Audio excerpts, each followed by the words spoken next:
when I went to prep school for the first time, I was overwhelmed by all the activity and all the noise and all the students and all the requirements. And the pottery studio was in a subterranean basement and under the library. Nobody knew it was there, and it was the perfect place for me to be quiet and away. And probably the beginnings of my understanding of myself as a monk and then as a priest, possibly. I've never taken a class. No one's ever taught me. In 25 years, I'm self-taught. I went down to the pottery studio in Vermont alone to do pots, and I was barred from taking the class because we had spent the fall in England, in London, for my father's work. And so when I got back, the teacher said, "You can't join our pottery class. You won't be able to catch up." And I do not like being told what I can't do.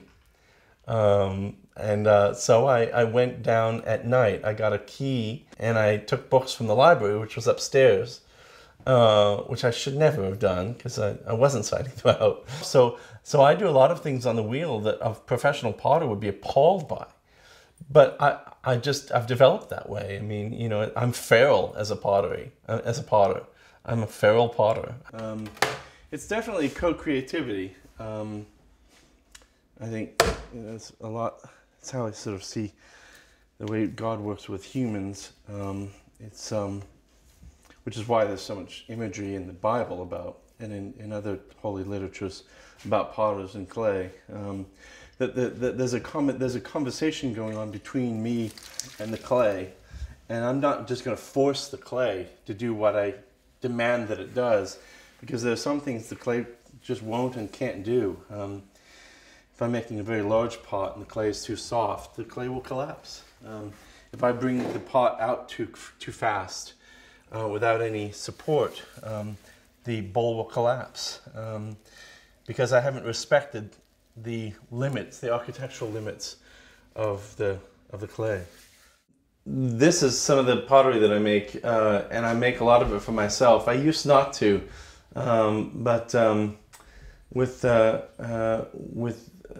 the growth of the pottery studio, I started to realize I only had some store-bought plates that I got from when I left the monastery, and I wanted my own pots in my own kitchen. As I was making recipes for friends who came over, this table expands to seat 12, and as I made plans for hosting dinner parties, I started making the pots for the menus. One of my favorite recipes is cassoulet, French cassoulet, so I made myself some cassoulet dishes so that I could bake them off individually.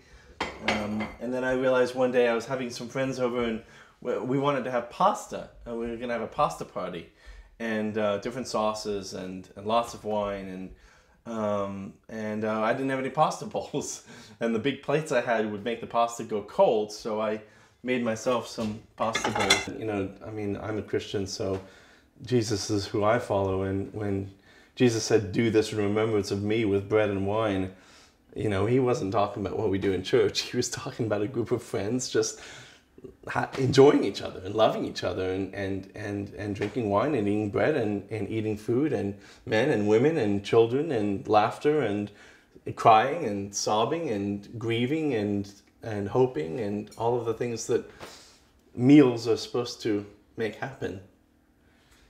These pieces up here are all the pieces from the Canterbury Shaker Village.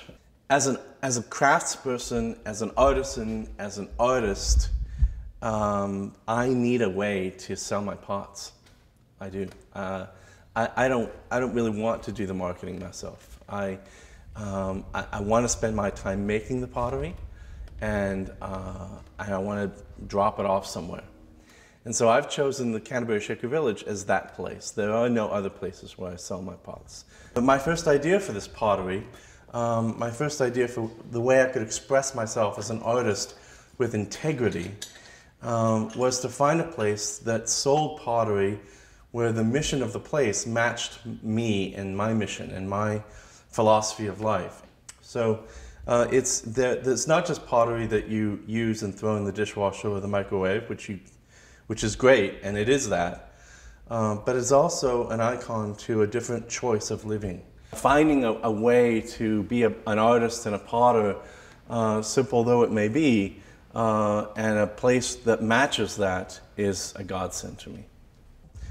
I think in part, at least the people I've talked to who've bought my pottery here, they're looking for something to take home that reminds them to slow down, that reminds them that there are alternate ways of life to the one they've chosen.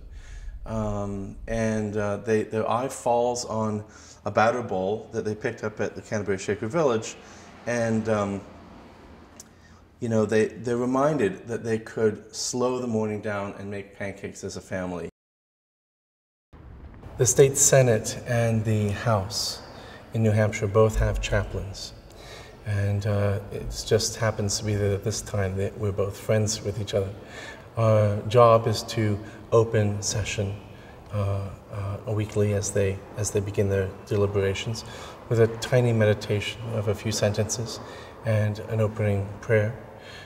It is not in any way really faith-based. And I also am very careful not to be talking about anything that they're dealing with politically. So they're just talking about matters of faith and communications and effective communicating, so that I'm a pastor and a support to the work they're doing interrelationally amongst themselves. The prayer and the meditation and the pottery and the meals with friends and the cooking are all connected. I'm not a perfect person, and I will admit that quite quickly, but I try to live a life that's at least got some prayer and lots of friends and some good food and some pottery and some good work. If you're centered and you're making good decisions out of that center, then I find that life works better. And pottery's strength is in the centering of the clay. I mean, quite frankly, that's how it's connected. I mean, I center myself here, and then the pottery over there is where I center the clay, and I sort of redo that centering into the pot. And you don't make a pot without centering the clay. I mean, if the clay's not centered, that pot's not going to happen. It's just not possible. I'm a potter more than I am anything else. I'm a potter and I'm a friend. And none of us are getting out of this alive, you know.